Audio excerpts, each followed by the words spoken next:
कर्मण्येवाधिकारस्ते मा फलेषु कदाचन मा कर्मफलहेतुर्भूः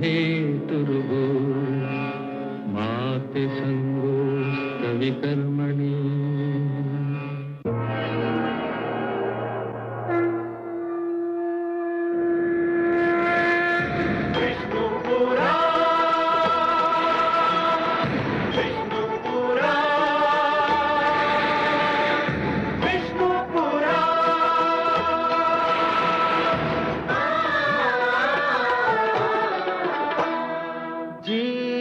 ज्ञान ब्रह्म ज्ञान अथ श्री विष्णु पुराण ओम की कथा महान जय श्री विष्णु पुराण विष्णु पुराण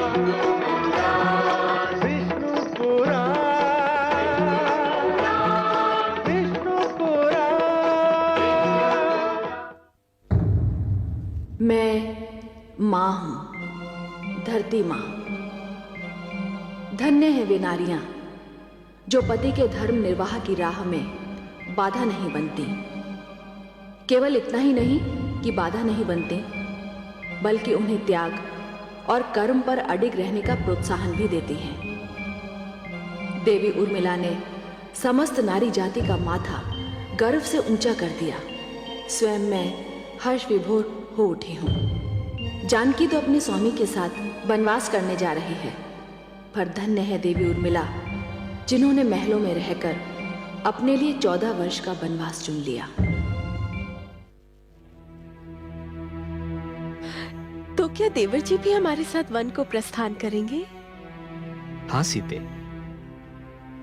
और साथ चलने के लिए आज उसने जो तर्क दिया मुझे, उस तर्क ने मुझे उसी प्रकार निरुत्तर कर दिया जिस प्रकार एक दिन आपके तर्क ने किया था।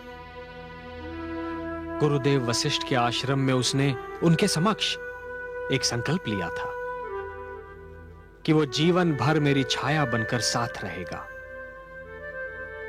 तब किसी को यह अनुमान नहीं था सीते कि उसका यह संकल्प कितना दूर तक जा सकता है। आज उसके अनुरोध को मैं ठुकरा नहीं सका। तब तो मेरी बहन उर्मिला भी साथ चलेगी? नहीं भाभी श्री, देवी उर्मिला हमारे साथ नहीं जाएंगी। क्यों? जब मैं अपने पति के साथ जा सकती हूँ, तो मेरी बहन अपने पति का साथ क्यों छोड़ेगी? भाभी श्री, जब मेरी पत्नी को मेरा संकल्प ज्ञात हुआ और यह ज्ञात हुआ कि मैं अपने भ्राता और भाभी श्री के साथ उनका सेवक बनकर जा रहा हूं, तो उन्होंने स्वयं ही मुझे कहा कि एक सेवक को यह अधिकार नहीं है कि वो अपनी अर्धांगिनी को अपने साथ ले जाकर अपने भ्राता पर बोझ डाले। और उन्होंने ही मुझे आप दोनों के साथ अकेले जाने की अनुमति प्रदान की है। तो क्या मेरी बहन ने 14 वर्ष तक अपने पति के बिना इस राजमहल में रहने का ही निर्णय लिया है? हाँ भाभी श्री। स्वामी, मैं अभी आती हूँ।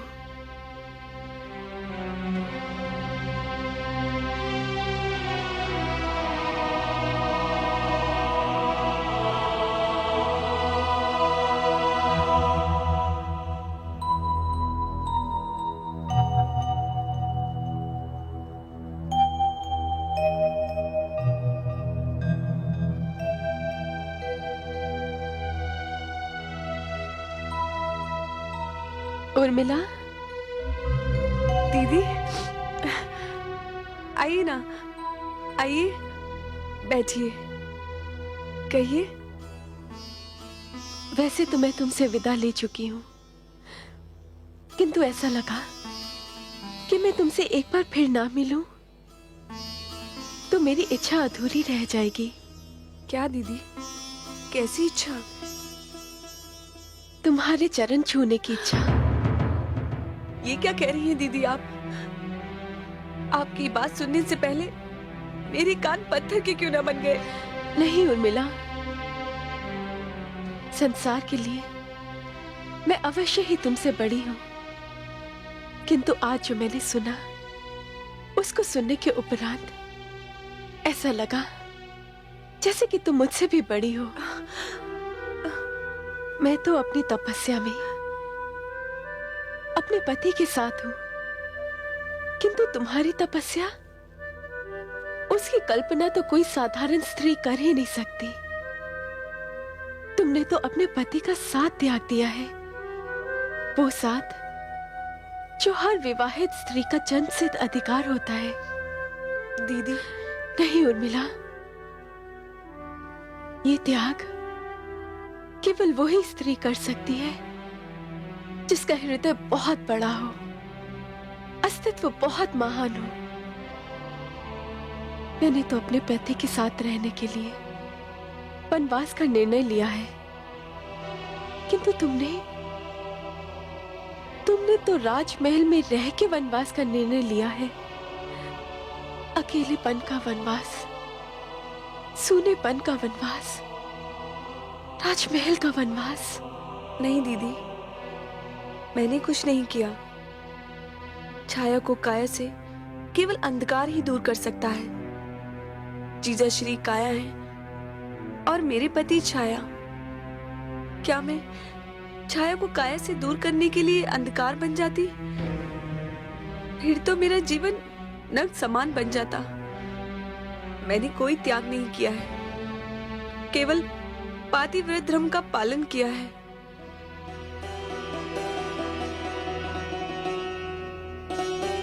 इसीलिए तो कह रही हूं, तुम महान हो उर्मिला।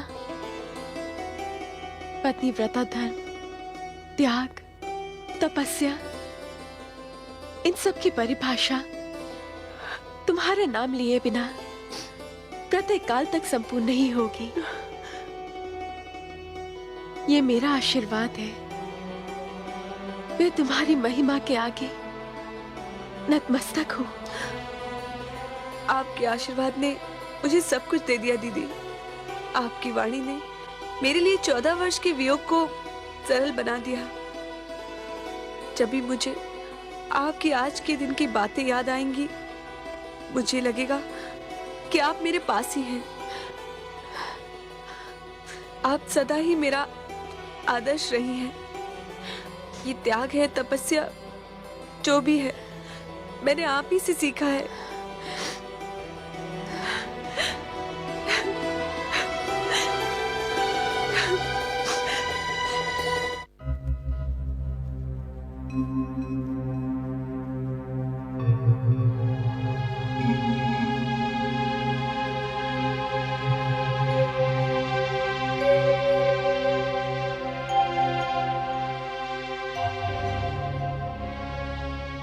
माते,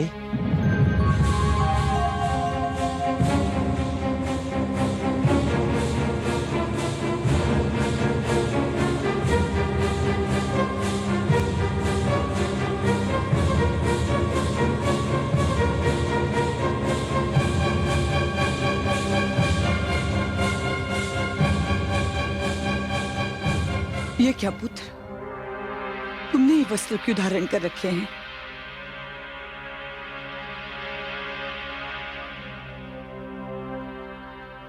आयुष्मान भव।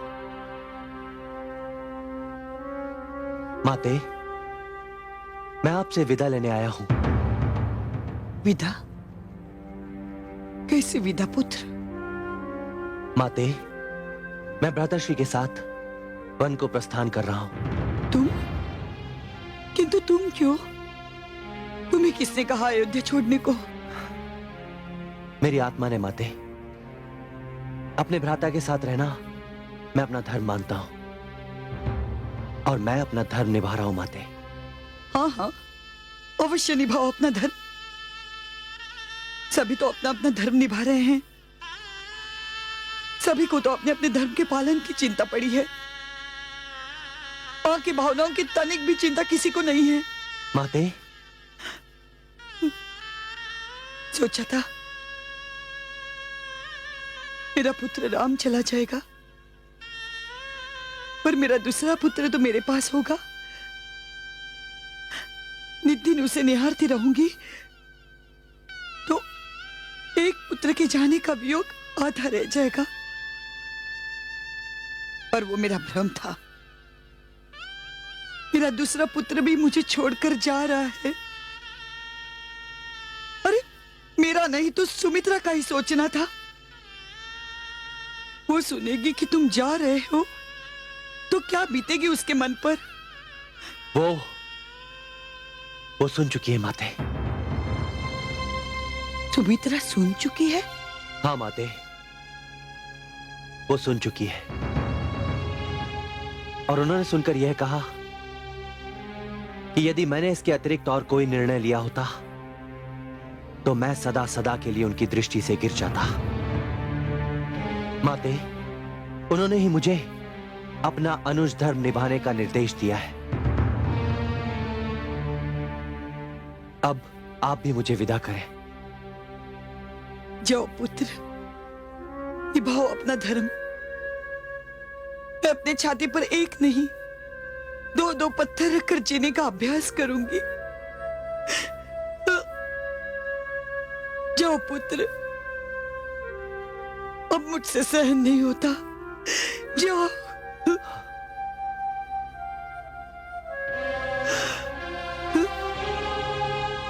आशीर्वाद दीजिए माते।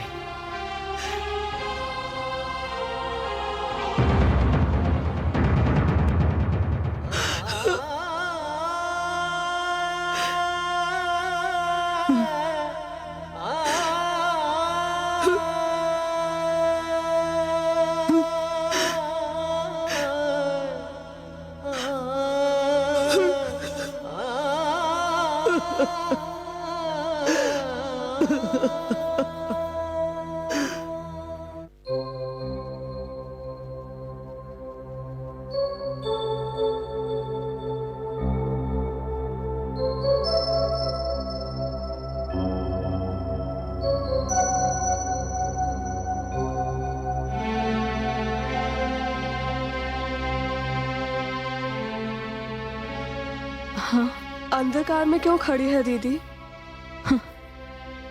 अंधकार तो हमारे जीवन पर छा गया है।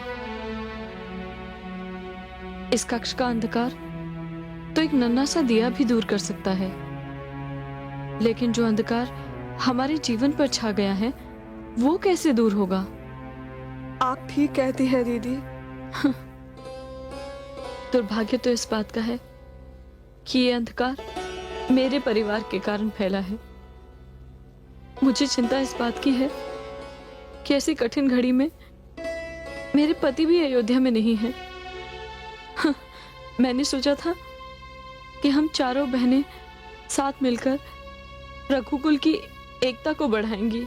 दीदी, हम चार बहनों में तो अब भी कोई मतभेद नहीं है, और सत्य पूछो तो हमारे पतियों में भी आपसी मतभेद नहीं है।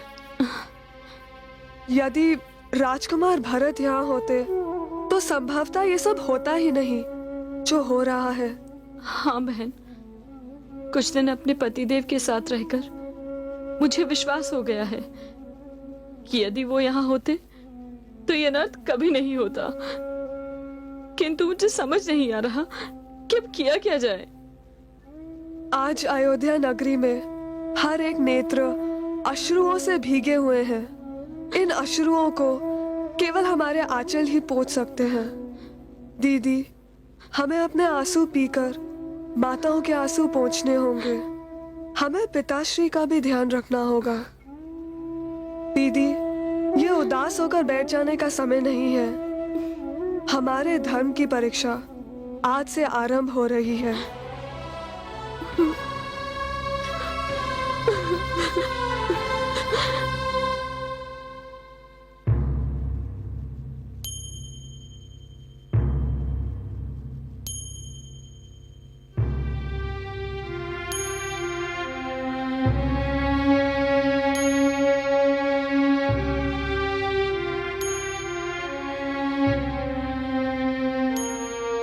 ये क्या अनर्थ हो गया स्वामी? क्या कहूं देवी, ईश्वर ने मुझे देखने, सुनने और बोलने की शक्ति ही दी, ना दी होती तो आज वो नहीं देखता जो देखना पड़ रहा है, वो नहीं सुनता जो सुनना पड़ रहा है, वो नहीं कहता जो श्री राम को कहना पड़ा कि महारानी के कही के हट के कारण वो युवराज नहीं बनेंगे। देवी, आज मेरी आंखों के सामने वो परिवार बिखरा जा रहा है जिसकी एकता समस्त संसार के लिए उदाहरण थी, और मैं इसका एक मूक दर्शक बनकर खड़ा हूं। ये सब तो किसी ने स्वप्न में भी नहीं सोचा था। जो स्वप्न में भी नहीं सोचा था वो सत्य आज आंखों के सामने खड़ा है। ईश्वर महाराज पर दया करे। स्वामी, आपको महाराज को छोड़कर नहीं आना चाहिए था। सत्य कह रही हो देवी, इस कठिन घड़ी में न जाने कब उन्हें आवश्यकता पड़ जाए। मैं जाता हूं।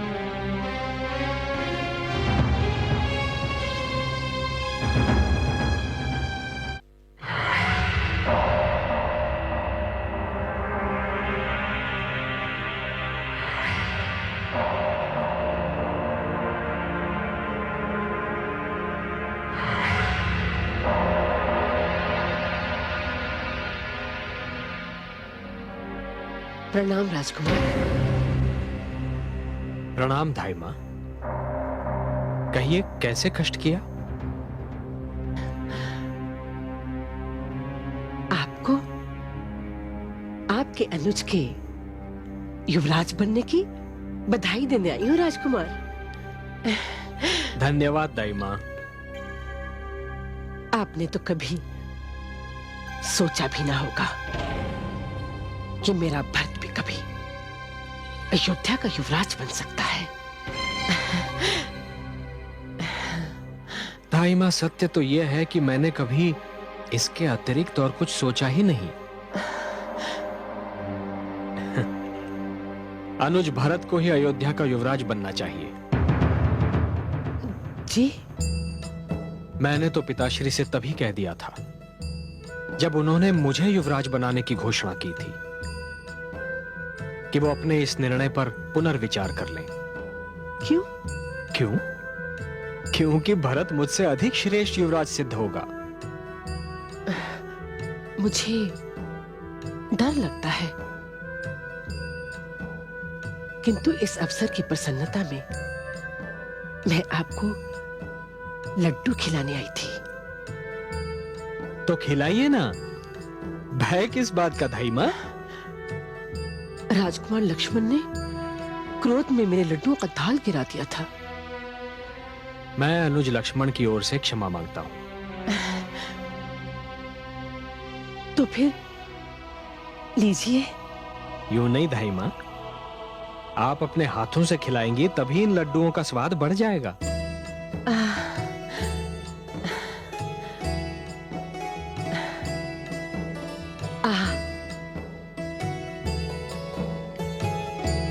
वाह वाह धाई मां। धाई मां, जिस प्रकार स्वाति की बूंद संसार की सबसे मूल्यवान बूंद होती है, उसी प्रकार आपके हाथ से खाई हुई मिठाई सारे मिष्ठानों से बढ़कर है। धाई मां, आप मेरा एक कार्य करेंगी? क्यों नहीं, आदेश दीजिए। धाई मां, आप भरत से कहिए कि उसे अयोध्या के सिंहासन पर देखना मेरे जीवन की सबसे बड़ी इच्छा थी। वो पल तो मैं देख नहीं पाया, किंतु उस पल का मुझे इतना हर्ष था कि मैंने मुंह मीठा करने के उपरांत ही अयोध्या नगरी को छोड़ा। मैं अवश्य कह दूंगी। और धाई मां, आपको भी बहुत बहुत धन्यवाद। प्रिय भरत के युवराज बनने की प्रसन्नता में आपने मेरा मुंह मीठा करके जो आनंद मुझे दिया है, वो सदा मुझे लुभाता रहेगा।